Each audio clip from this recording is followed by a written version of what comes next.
Take Apple, Netflix, a bit of gaming, DNA, and what do you get? Truth is, nobody knows, not for sure, but the tech world is certainly talking a lot about it right now. I think it would be huge if Apple got into this side of the market. Few are privy to what goes on inside Apple's secretive HQ, but behind the glass, apparently, a gaming revolution is being planned. I think that games are really lucrative and that Apple is seeing that. Multiple anonymous sources reporting that Apple is planning to launch a gaming streaming service, having started talks with publishers last year. The theory is that this would follow the Netflix model, where you pay a monthly subscription and you get access to a catalogue of TV shows and movies, or the Spotify model, where you get the same but with music. Apple's apparent idea to do that with games. All you can play as long as you pay. I think that they're starting to get into a lot of areas that don't rely solely on the iPhone. Officially the world's most valuable company, again by some measures, but realizing it can't rely on iPhone sales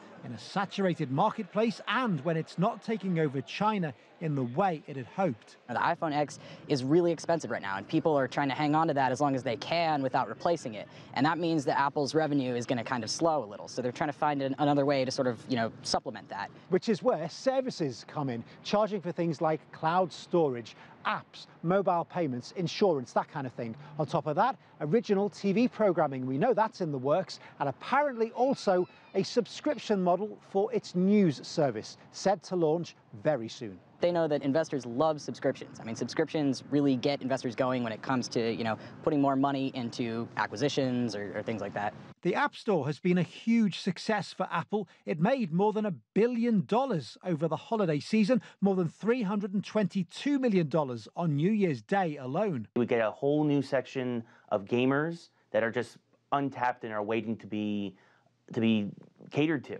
Which explains why this could be such a big deal for Apple. Trouble is, there is competition on the scene. This market is already overcrowded. If this is true, and I stress if because Apple never gives anything away, but if it does happen, how much of an impact could they seriously make? I think that the impact would be seen on what kinds of exclusive games they get. The only way that this could work, and of course Apple is still kind of just exploring their options, would be what kind of games they can offer on their Surface exclusively. If they can't get the games, then the impact will be negligible. As always, no comment from Apple. It never responds to speculation, but the company that boasted of this.